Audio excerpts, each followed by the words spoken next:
Olá, ouvintes da rádio e da TV Abel.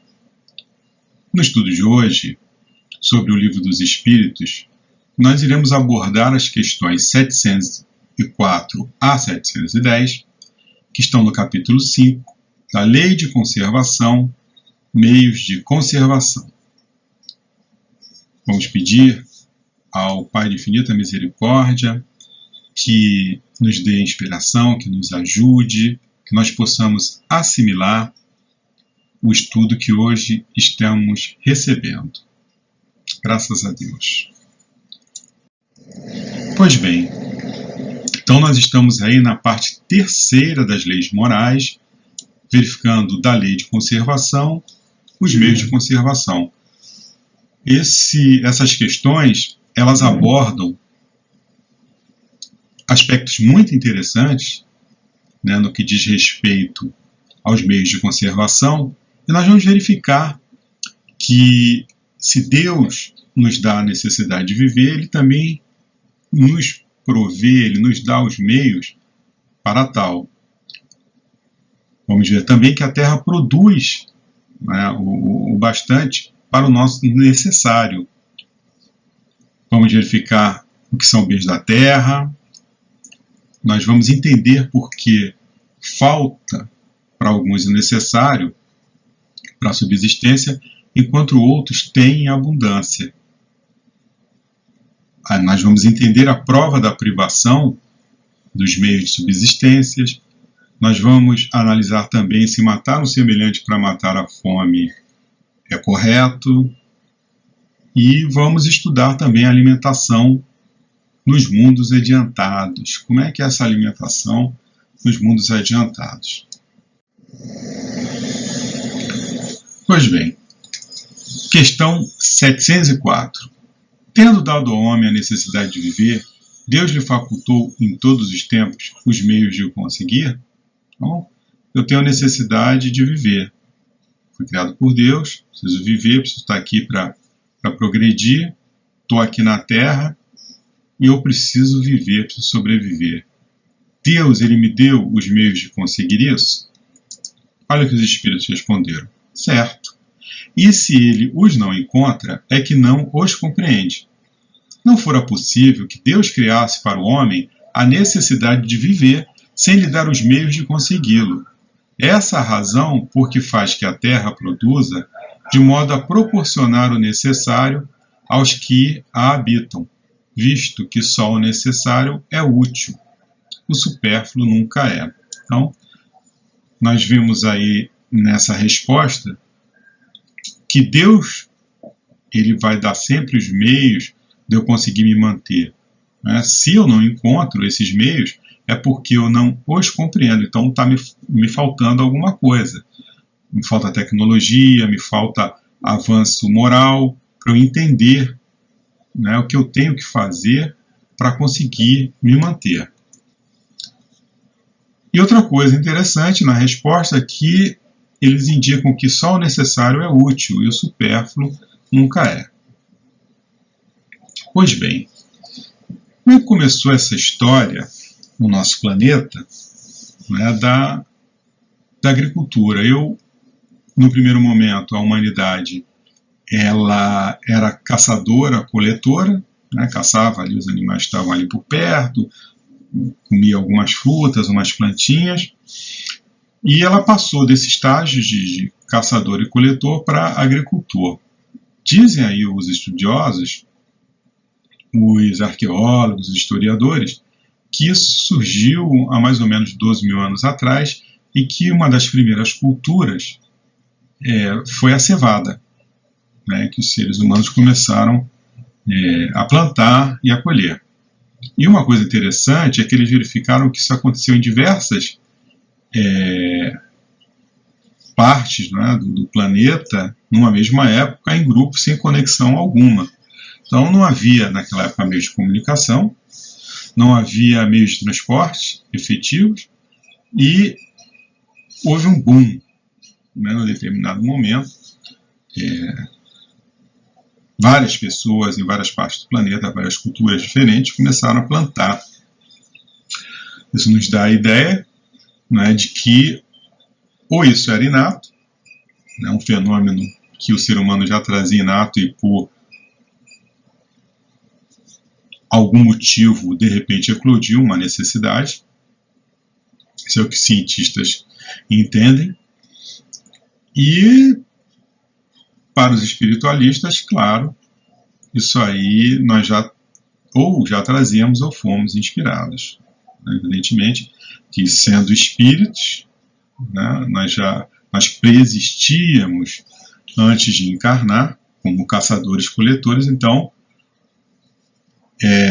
já sabíamos, olha, nós vamos reencarnar novamente, essa história de ficar correndo atrás de caça de planta, isso não está dando certo.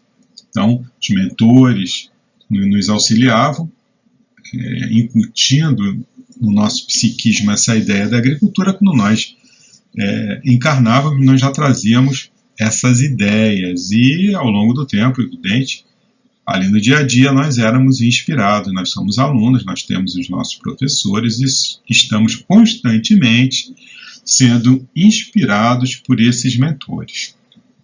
Pois bem, então, em algum momento, há cerca de 12 mil anos atrás, os humanos começam a plantar, né?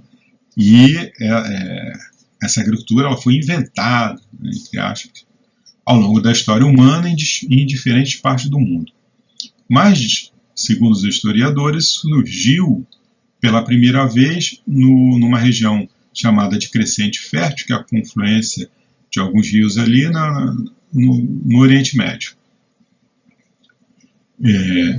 Então, os primeiros agricultores eles tinham uma grande vantagem em relação aos colegas humanos que só caçavam e coletavam plantas. Não é que eles caçavam e coletavam, eles tinham que correr atrás, né, das caças, eles tinham que ir onde existiam plantas, onde existiam frutas.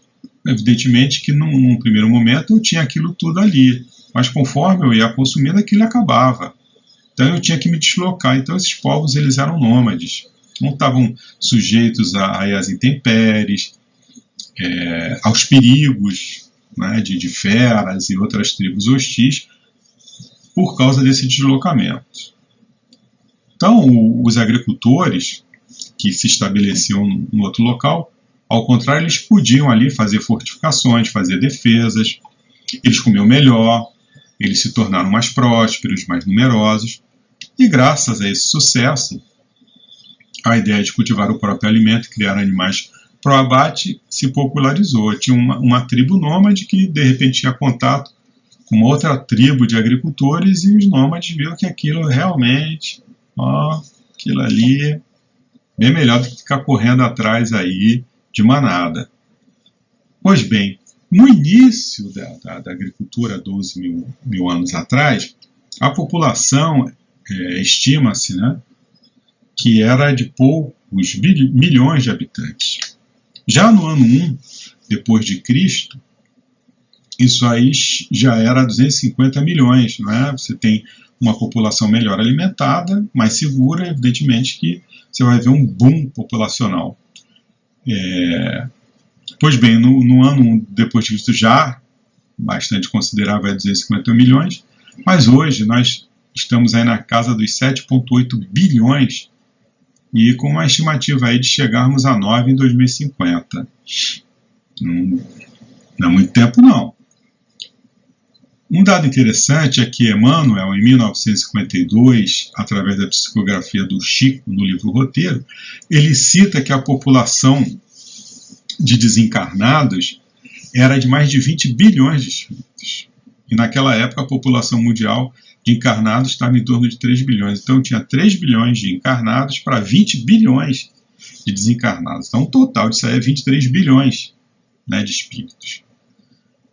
Então, com certeza essa população aí, que em 2050 já vai chegar a 9 bilhões, a tendência é que ela cresça mais, para que esses espíritos desencarnados que estão aí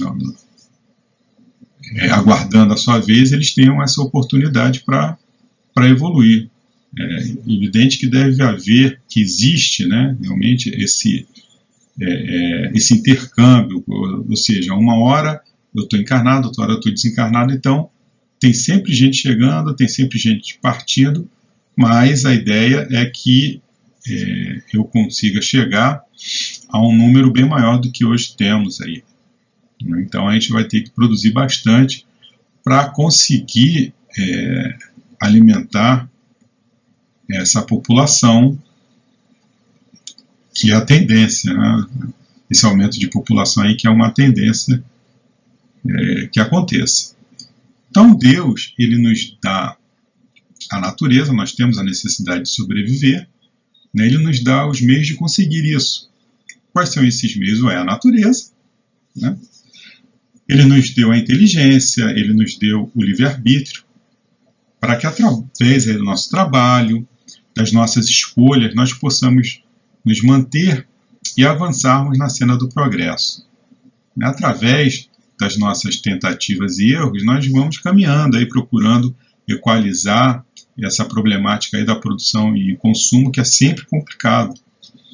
Nós temos uma demanda muito grande e nós não temos a eficiência necessária, né, para atender essa demanda, por motivos vários, motivos políticos, motivos comerciais, tecnológicos, e a própria problemática do clima. Nós temos seca, nós temos geadas, então é sempre uma equação complicada de ser resolvida. Hoje nós entendemos que a natureza ela necessita de equilíbrio, ela não é um organismo estático, ele é um organismo dinâmico, né, que tem várias dependências, ele precisa, né, ele é um ser vivo formado de várias partes.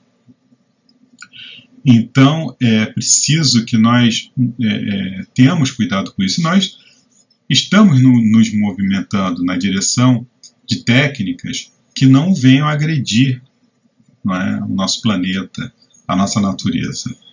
Nós temos aí hoje uma preocupação muito grande com o controle dos defensivos, com o próprio desperdício que acontece, né, na produção e também no consumo.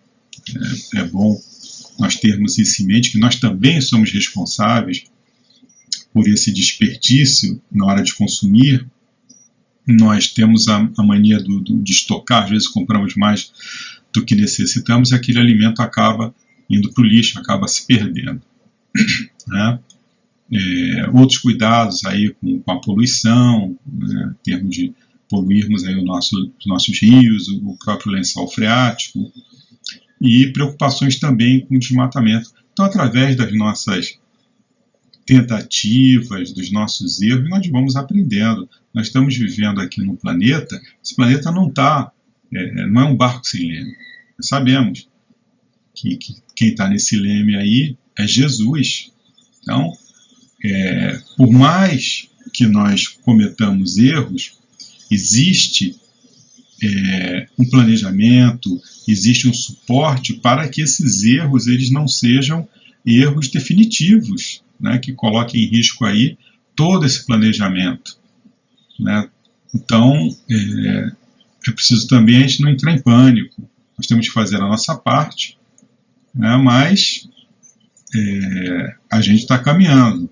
A gente está caminhando e passando, né, o nosso planeta, um planeta de provas e expiações, para um planeta de regeneração.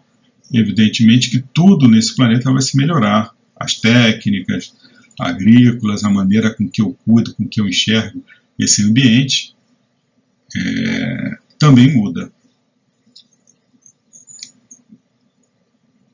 Pois bem, lá no Evangelho, segundo o Espiritismo, no capítulo 25, no item 8, o que nós encontramos, né, que faz uma correlação com o que nós estamos estudando?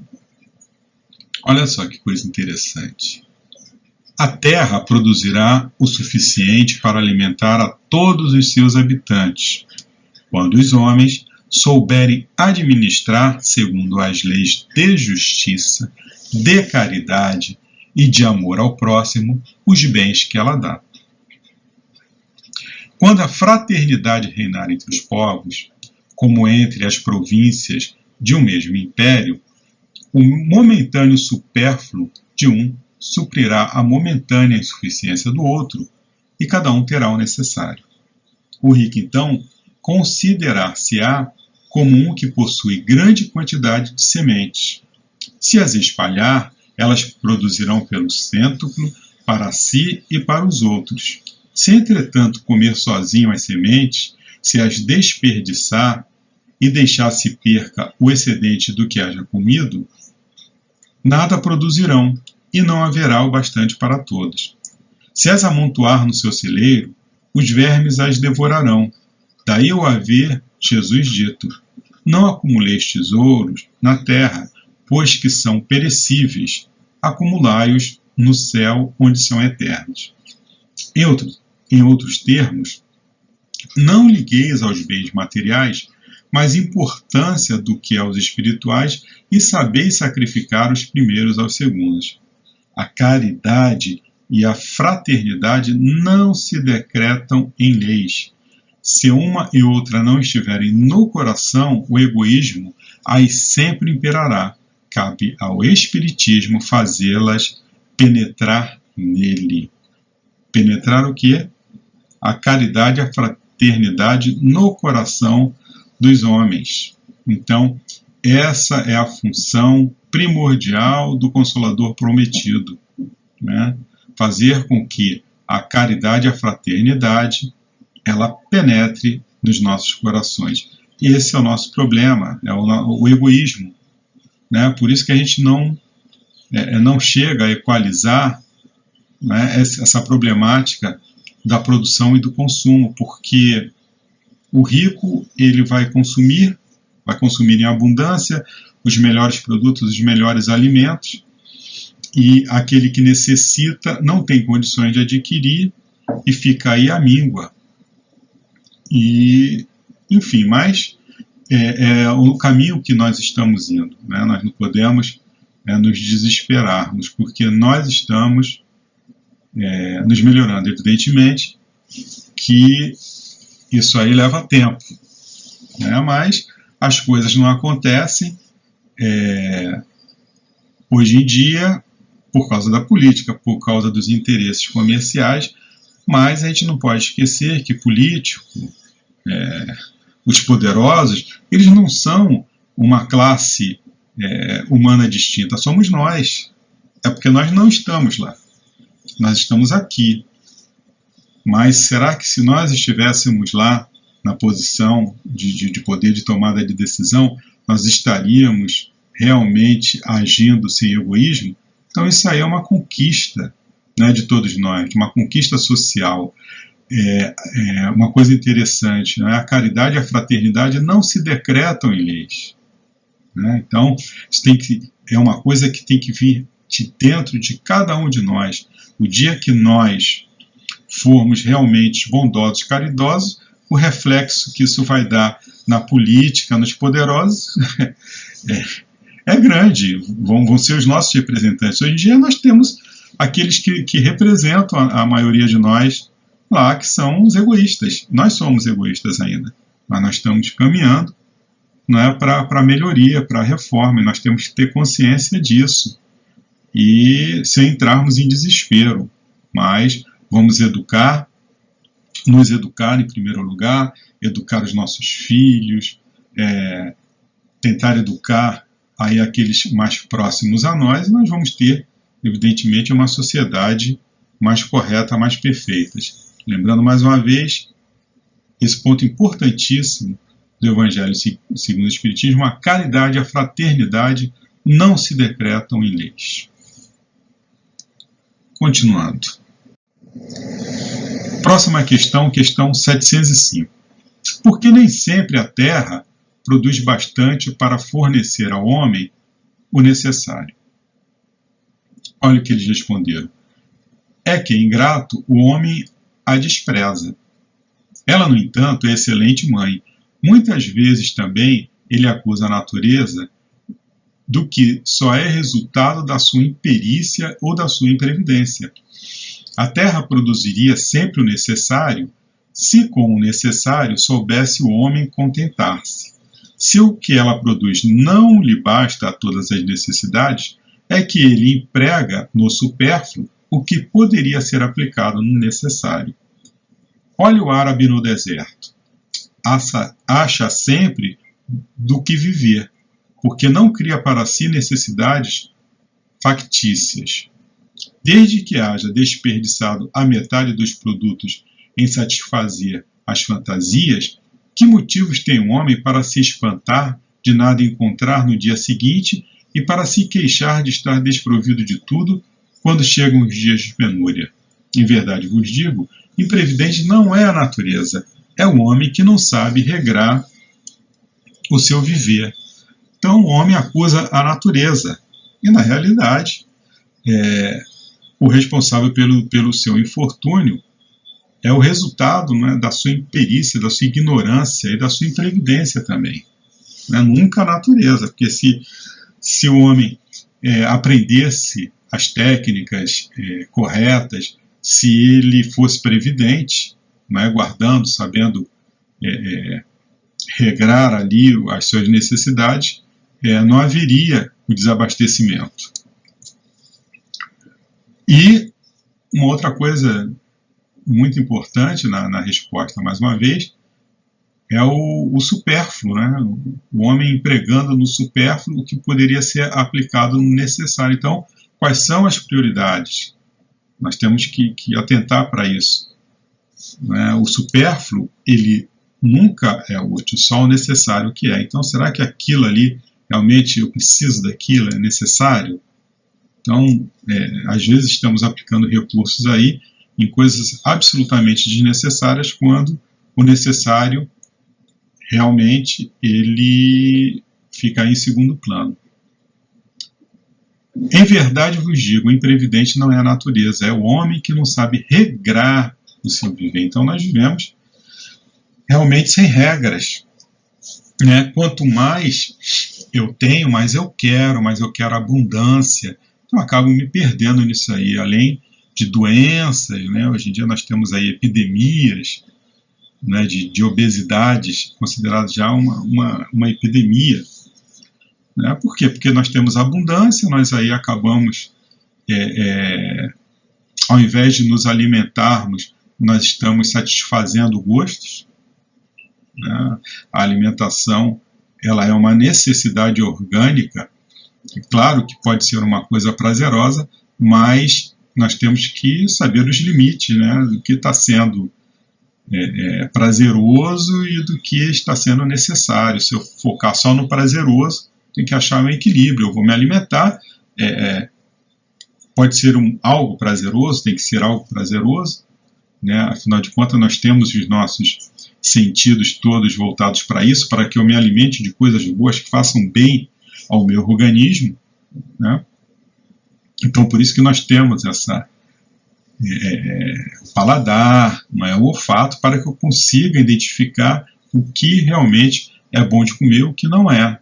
Mas eu não posso me deixar viciar, não é, nesses sentidos e querer ficar só provando guloseimas aí a toda hora, porque a função de se alimentar é uma função necessária para o nosso bem-estar.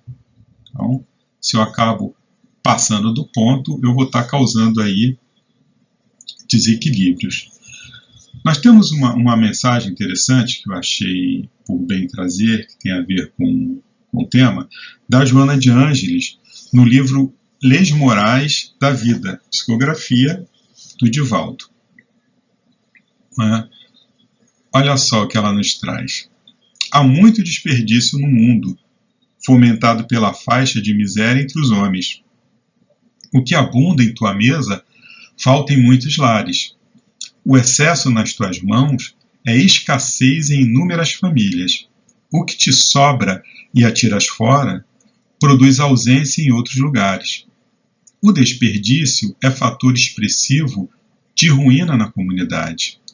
O homem, desejando fugir das realidades transcendentes da vida, afoga-se na fantasia, engendrando as indústrias da inutilidade, abarrotando-se com os acúmulos, padecendo sob o peso constritor da irresponsabilidade em que sucumbe por fim. A vida é simples nas suas exigências quase ascetas. Muitos cristãos distraídos, porém, ataviam-se, complicam os deveres, sobrecarregam-se do dispensável, desperdiçam valores, tempo e oportunidade edificante para o próprio burilamento. Desperdiçam alimentos em banquetes, recepções, festas extravagantes com que disputam vaidades. Desperdiçam medicamentos em prateleiras empoeiradas, aguardando no lar doenças que não chegarão, ou em se apresentando, os encontram ultrapassados. Desperdiçam trajes e agasalhos em armários fechados, que não voltarão a usar. Desperdiçam moedas irrecuperáveis em jogos e abusos de todo gênero, sem qualquer recato ou zelo. Desperdiçam a saúde nas volúpias do desejo e nas inquietações da posse com sofreguidão. Desperdiçam a inteligência, a beleza, a cultura, a arte nos espetáculos do absurdo e da incoerência, a fim de fazerem a viagem da recuperação do que estragaram em alucinada correria para lugar nenhum. Reparte a tua fatura com a escassez do teu próximo. Divide os teus recursos, tuas conquistas, e vê-los-á multiplicadas em 1000 mãos que se erguerão louvando e abençoando as tuas generosas mãos. Passarás pelo mundo, queiras ou não. Os teus feitos ficarão aguardando o teu retorno. Como semeares, assim recolherás. O que desperdiças hoje, faltar-te-á amanhã, não duvideis. Ser pródigo sem ser perdulário, generoso sem ser desperdiçador, e o que conseguires será crédito ou débito na contabilidade da tua vida perene. Então, é farto material para a nossa reflexão, e o que a gente vê aqui nessa mensagem de Joana, desperdício, né? Muito desperdício, né? E supérfluo, como nós temos essa tendência de desperdiçamos o que para nós é supérfluo e necessário para os outros. Então, é imperioso que nós realmente reflitamos sobre isso, né? Que nós deixemos de lado realmente essa cultura, que nós trazemos esse atavismo aí da cultura do poder, né? Enfim, que nós vemos tanto em voga, essa cultura da ostentação, né? Nós ainda trazemos essa coisa, nós precisamos ostentar, fazemos ainda, nossa, como os nossos antepassados lá de outrora faziam, né? Eu quero me cobrir de joias, de peles e de poder para demonstrar aos meus inimigos o quanto de poder eu tenho. Então, acho que chegou a hora da gente refletir, né, que nós vivemos num mundo onde realmente eu sou afetado pelas minhas ações. Tudo que eu faço, ele volta para mim. Então, para todos nós aí, essa reflexão, esse texto belíssimo de Joana. Acho que todo dia a gente tinha que dar uma lida nesse texto. Muito interessante. Continuando. Questão 706. Por bens da terra, unicamente se deve entender os produtos do solo? Olha o que ele responde. O solo é a fonte primacial de onde dimanam todos os outros recursos, pois que, em definitiva, esses recursos são simples transformações dos produtos do solo. Por bens da terra se deve, pois, entender tudo de que o homem pode gozar neste mundo. Então, bens da terra não são só os produtos do solo, né? O solo, evidentemente, é a base, né, que vai me permitir, né, é a origem, né, que vai me permitir a obtenção de recursos, né, mas por bens da terra, eles indicam aqui que deve entender tudo que o homem pode gozar, não só os produtos do solo. No Evangelho segundo o Espiritismo, lá no capítulo 16, nós temos o seguinte apontamento: os bens da terra pertencem a Deus, que os distribui a seu grado, não sendo o homem senão o usufrutário, o administrador mais ou menos íntegro e inteligente desses bens. Tantos eles não constituem propriedade individual do homem, que Deus frequentemente anula todas as previsões e a riqueza foge àquele que se julga com os melhores títulos para possuí-la. Então nós temos aí os nossos bens da terra, nós temos direito a usufruir desses bens, a gozar, temos. São instrumentos, não é, que nós devemos utilizar. Nós podemos fluir desses bens? Podemos. Agora, nós não podemos esquecer que nós não somos donos de nada, nós somos usufrutários desses bens. Quando a gente morrer, nós não vamos levá-los, né? A gente perde tanto tempo aí em acumular, é muito complicado, né? Nós vivemos numa sociedade em que nós acabamos criando armadilhas, nós viramos reféns de nós mesmos, de necessidades absurdas, e acabamos por nos perder aí nesse labirinto de necessidades, né? Às vezes inexistentes,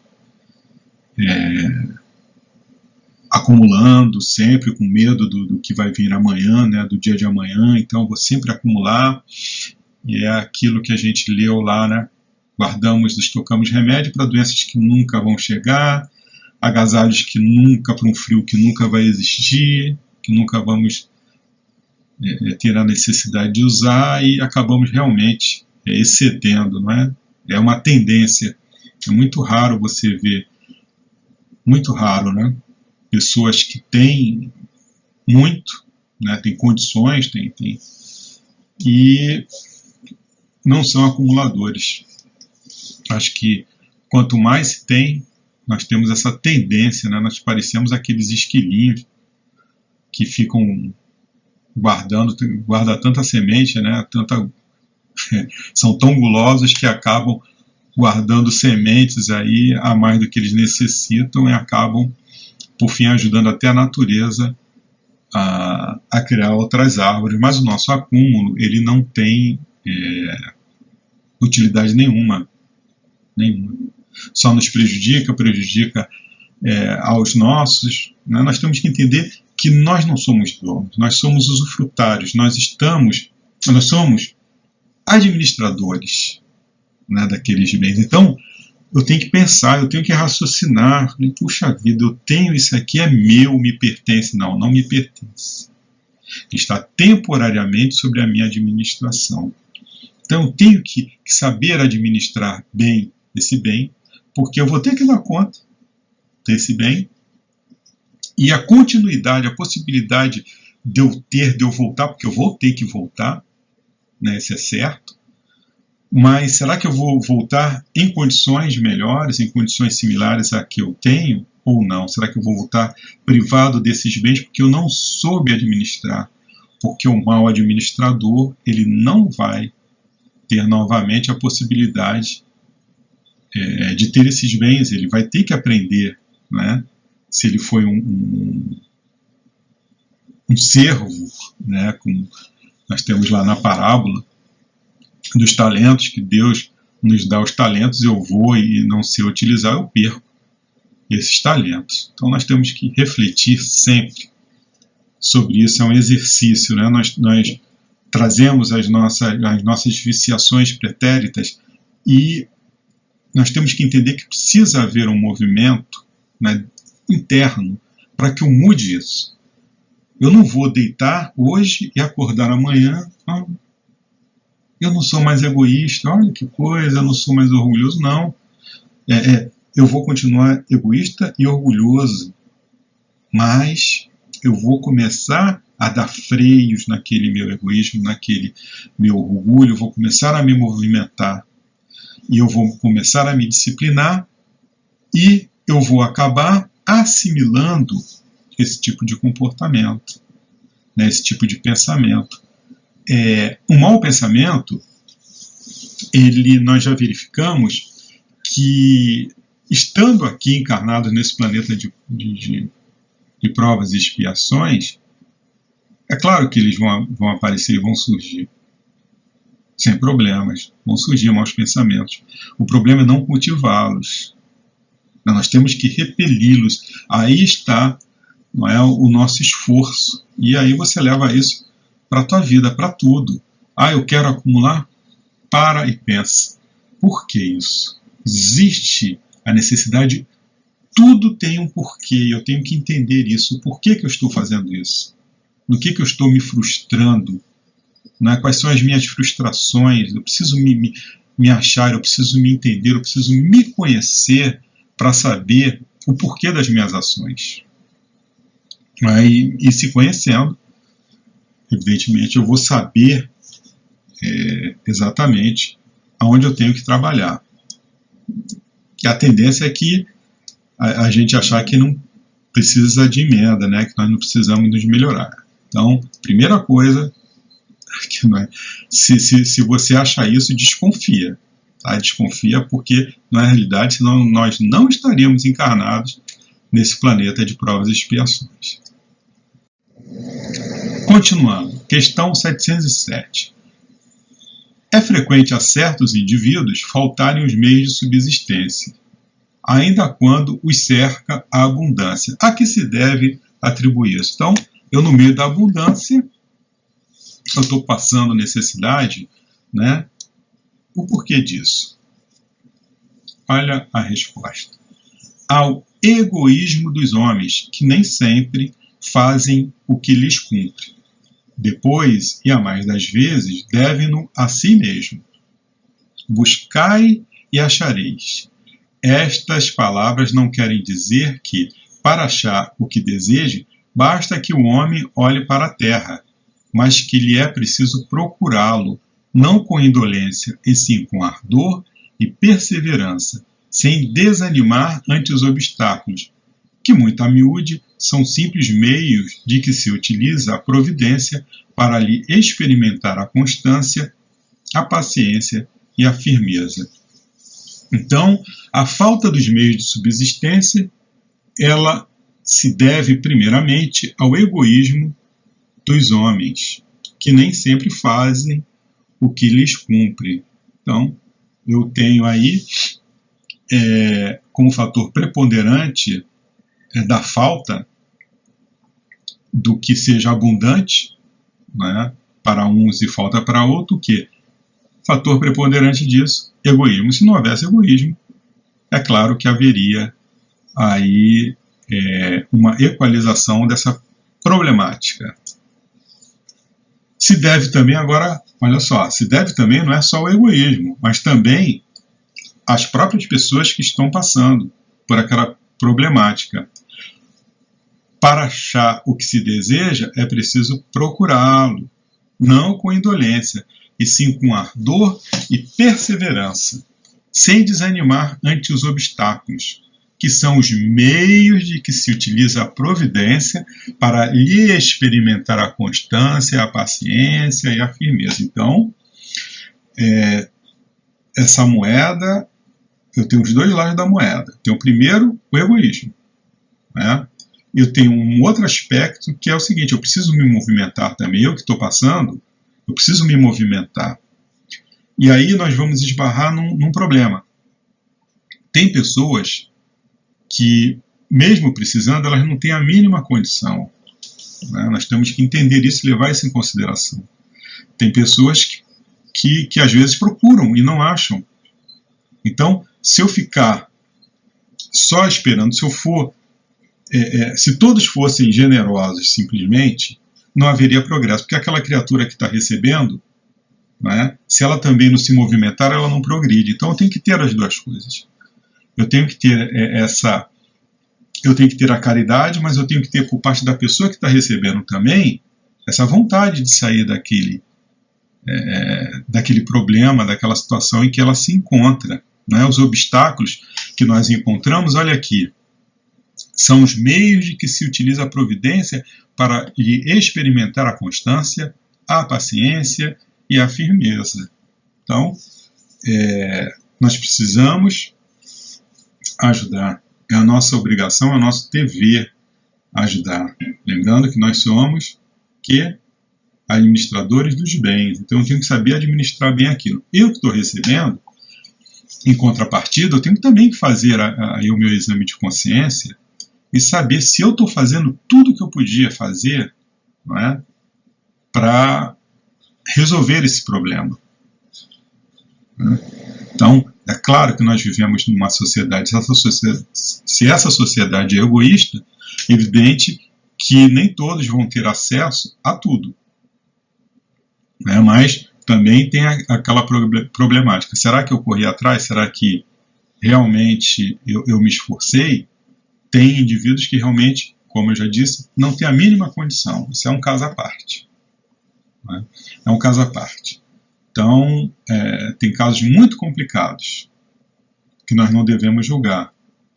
Né? Como administradores desses recursos, desses bens, eu tenho que pensar, não é, como que eu devo agir, como que Deus gostaria que eu agisse nessa situação. Né? E às vezes a ajuda, ela é justamente o que aquela criatura que está ali naquele momento, ela precisa para acordar, para despertar, para entender que ela não está ali sozinha. Então são muitos é muito complexa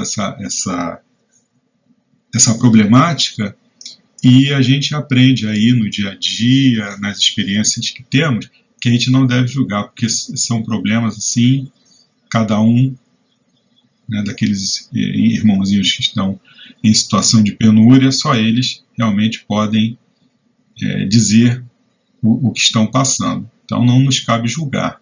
Né, nós damos essa oportunidade, Deus está sempre direcionando, né, os recursos para aqueles que necessitam.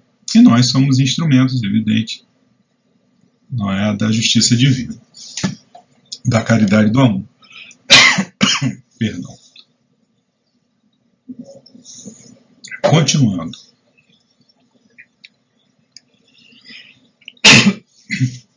Perdão. Para todos, há lugar no sol. Não é mais com a condição de que cada um ocupe o seu lugar e não dos outros. A natureza ela não pode ser responsável pelos defeitos da organização social, nem pelas consequências da ambição e do amor próprio.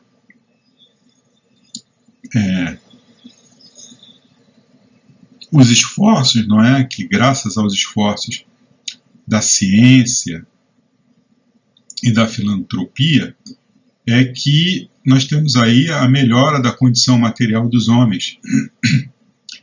E mesmo com o crescimento da população, essa escassez de alimento, ela se acha atenuada quando nós olhamos para trás, para anos aí calamitosos da história, onde realmente a sociedade passou por fome absurdas, né? Nós temos aí relatos terríveis, né, de dizimação de populações por causa da fome. Nós temos a fome, mas hoje em dia você não vê, né, tipo assim, numa tacada morrerem 40, 50 milhões de pessoas, e já ocorreu, sim, grandes fomes onde morreu essa quantidade. Então nós temos muita gente ainda passando fome, tendo necessidade, morrendo de fome, mas não nas mesmas proporções. Então existe aí um avanço.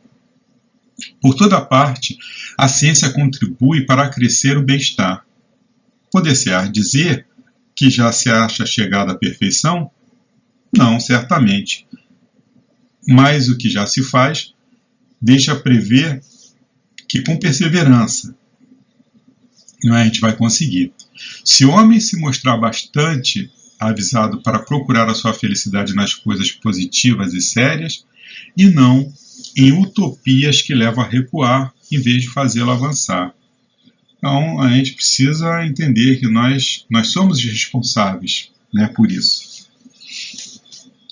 Se não houver consumo de supérfluo, não vai ter a necessidade de fabricação desse supérfluo. Então, nós temos que ver, né, se aquilo realmente que eu estou consumindo, se aquilo é necessário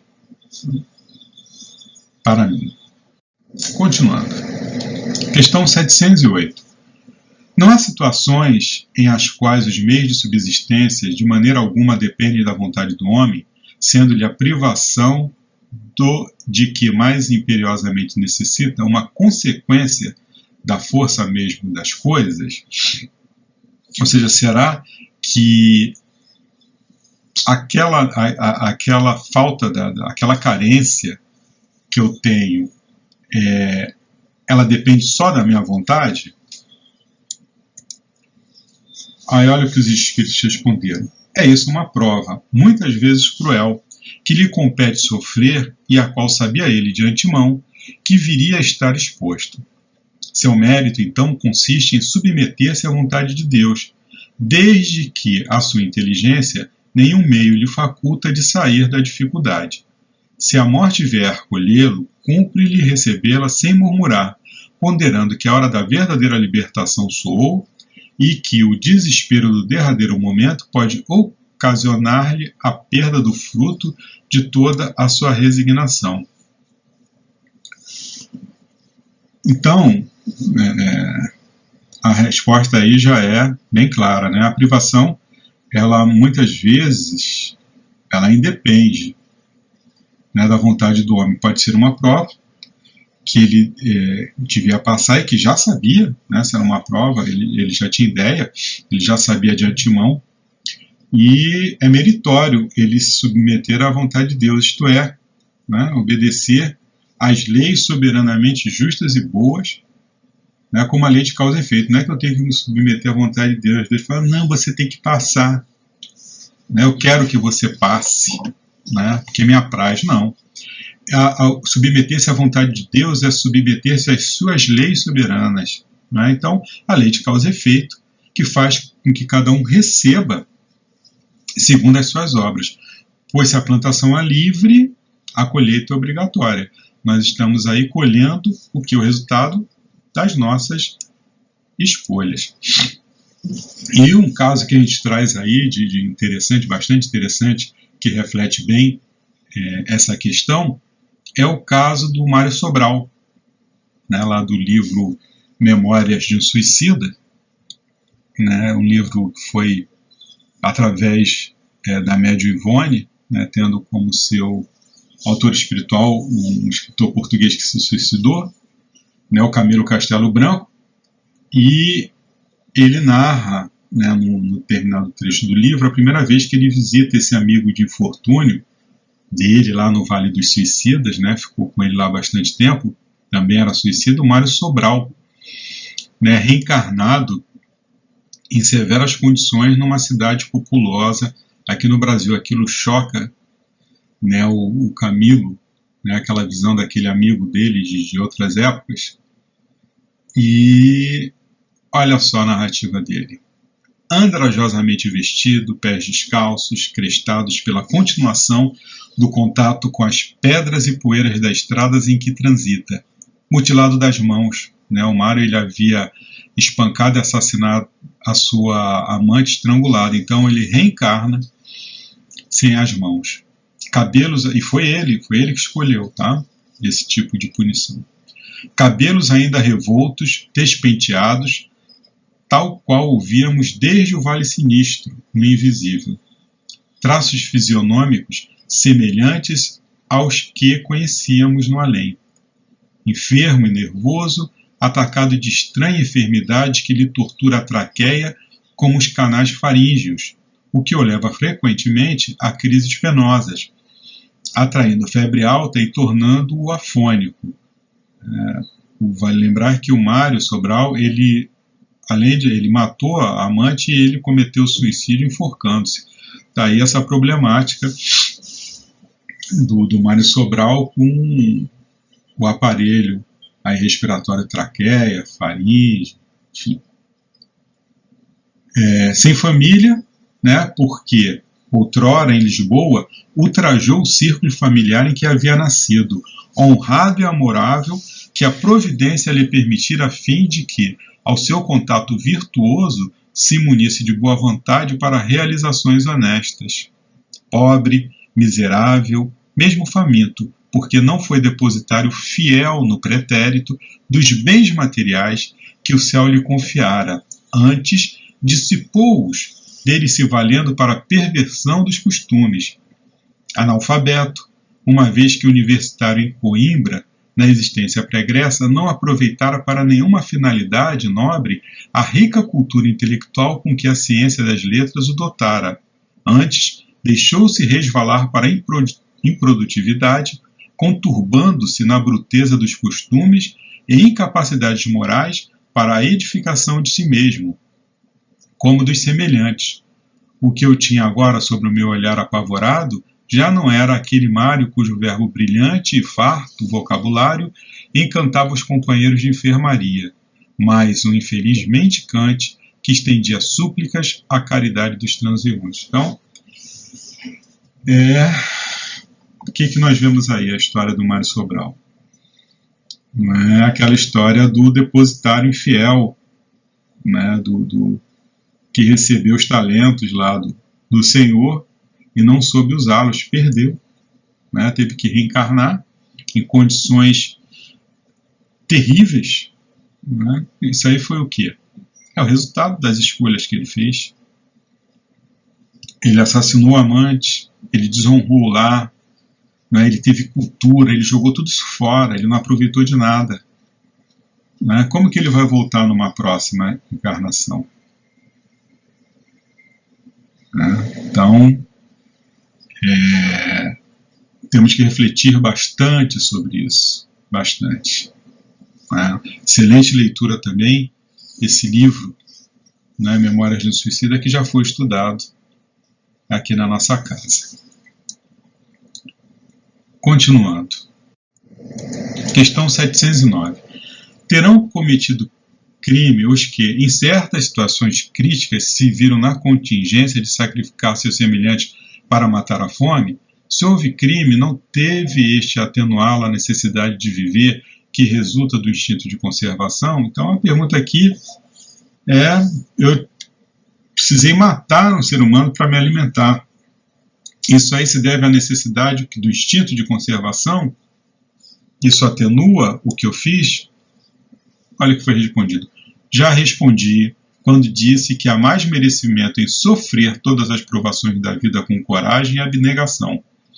Em tal caso, há homicídio e crime de lesa natureza, falta que é duplamente punida. Evidentemente, nessa situação, né, talvez naquela época de Kardec ainda existisse, né, eu não me recordo de nenhum caso, né, me recordo do caso do avião que caiu nos Andes, mas os indivíduos que se alimentaram de carne humana, eles o fizeram porque as pessoas já haviam morrido, né? Mas aqui a situação é outra, eu matar, né? A pessoa está viva, ali. Nós vemos alguns relatos, eu me lembro de alguns casos de marinheiros que ficaram à deriva e acabaram fazendo isso, né? Matando os mais fracos para se alimentar. E olha o que eles responderam, né? Em tal caso, homicídio e crime de lesa natureza, falta que é duplamente punida. Ninguém pode matar o seu semelhante. Só quem pode tirar a vida é aquele que deu a vida, é Deus, né? O criminoso pagará duplamente essa falta por meios variados no sentido de aprender a respeitar a vida. Praticou um homicídio, como também praticou o crime de lesa natureza. Né? Por quê? Porque ele afetou todo um planejamento, né, existente. Toda encarnação tem um planejamento, tem desdobramentos, né? E ele vai responder por todos os desequilíbrios resultantes daquele gesto. Então, de repente, aquela pessoa que reencarnou e teve a sua encarnação frustrada, ela ia ser um pai, ela ia receber espíritos, enfim, ela tinha alguma missão a cumprir e deixou de ser cumprido. Por quê? Porque alguém foi lá e o matou. Nesse caso aqui, matou para comer, né? Mas a gente estende aqui para outros casos de homicídio. Mas nesse caso especificamente, mesmo tendo aí essa ideia, não é, da necessidade de viver, do instinto de conservação, então eu preciso viver, mas a minha vida nunca pode depender da vida de terceiros. Se a carência alimentar faz alguém sofrer, este deve sofrer com resignação e paciência, mas não violentar a lei que diz: não matarás. E a última questão, a questão 710. Nos mundos de mais apurada organização, têm os seres vivos necessidade de alimentar-se? Tem, mas seus alimentos estão em relação com a natureza. Tais alimentos não seriam bastante substanciosos para os vossos estômagos grosseiros, assim como os deles não poderiam digerir os vossos alimentos. Então a necessidade de alimentar-se em cada mundo habitado, ela vai estar guardando relação, não é, com a evolução daquele espírito, com a evolução já alcançada. Nós habitamos um mundo de provas e expiações, né, onde se misturam espíritos aí de variadas classes. E a nossa alimentação, ela é, portanto, adequada às nossas necessidades ainda muito materializadas, ainda muito grosseiras. Mas, pela força do progresso, né, o nosso planetinha ele passará a ser um mundo melhor e, necessariamente, a nossa alimentação também haverá de modificar-se. Né? Em mundos superiores, o que acontece? O organismo ele já obedece a um sistema de assimilação menos grosseira, de modo que o corpo ele ingere uma comida mais etérea, mais fluídica, de acordo com as suas necessidades. Então, nesses mundos de mais apurada organização, existe sim ainda a necessidade de se alimentar, porque afinal de contas ainda é matéria, não é? Mas evidentemente que vai guardar aí uma proporção, né, com a evolução, né, desses indivíduos. Quanto mais desmaterializado o indivíduo for, mais desmaterializada vai ser a necessidade, né, vai ser a necessidade daqueles alimentos, então menos grosseiros, menos materiais, mais fluídicos, mais etéreos. Nas aventuras aí do André Luiz no plano espiritual, ele cita, né, que lá no nosso lar era servido um caldo substancioso, e isso aí causa até assim, algum pavor entre nós. Meu Deus do céu, quer dizer que lá em nosso lar só vai ter caldinho substancioso, né? Mas enfim, é isso aí mesmo, cara. A necessidade da alimentação, ela guarda proporção com o nosso progresso. Quanto mais progredimos, também seja para nós não vai ter mais essa necessidade. Eu não vou ficar lá no mundo superior sonhando com uma picanha, não é verdade? Bom, chegamos ao fim do nosso estudo da noite de hoje. Nós verificamos aí questões muito interessantes, né? Deus dá ao homem aí o meio de conseguir se manter, e se ele não encontra, é que não os compreende. Nós vimos também que só é necessário o que é útil, o supérfluo nunca é útil. Se o homem ele acusa a natureza do que só é resultado da sua imperícia ou da sua imprevidência, né, e que ele emprega a problemática, né, do emprego no supérfluo, o que poderia ser aplicado no necessário. Verificamos também que não é a natureza que é imprevidente, é o homem que não sabe regrar o seu viver. Por bens da terra, nós vimos que devemos entender que é tudo que o homem pode gozar neste mundo, que esses bens pertencem a Deus, que os distribui a seu grado, não sendo homem, senão o usufrutário, o administrador mais ou menos íntegro e inteligente desses bens. Perdão. Verificamos que a falta dos meios de subsistência ela se deve ao egoísmo dos homens que nem sempre fazem o que lhes cumpre. Para achar o que se deseja também, nós vemos que é preciso procurá-lo, com ardor e perseverança, sem desanimar, ante os obstáculos que são meios de que se utiliza a providência para lhe experimentar a constância, a paciência e a firmeza. Vimos também que a privação muitas vezes independe da vontade do homem. Pode ser uma prova, né? No caso lá do Mário Sobral que nós vivenciamos, pode ser uma prova que deveria passar e que já sabia de antemão, sendo meritório submeter-se à vontade de Deus, isto é, obedecer às leis soberanamente justas e boas. Pois ficou faltando falar, né, que o Mário Sobral, já reencarnado naquela situação terrível, mas ele se achava feliz porque ele estava se libertando. Aquilo ali era o prelúdio de uma libertação, não é, da sua consciência culpada. Ninguém pode matar os seus semelhantes para saciar a fome. Só quem pode tirar a vida é aquele que deu a vida. Pratica um homicídio, como também o crime de lesa natureza, pois ele afeta o planejamento para aquela encarnação, devendo responder pelos desequilíbrios resultantes do seu gesto. E vimos lá nos mundos superiores que a necessidade de alimentar-se em cada mundo habitado é de acordo com a evolução já alcançada. Em mundos superiores, o organismo já obedece a um sistema de assimilação menos grosseira, de modo que o corpo ingere uma comida mais fluídica, de acordo com as suas necessidades. Então, meus irmãos, chegamos ao fim do nosso estudo. Que a luz, a paz, o amor de Jesus permaneça em nossos corações. Graças a Deus.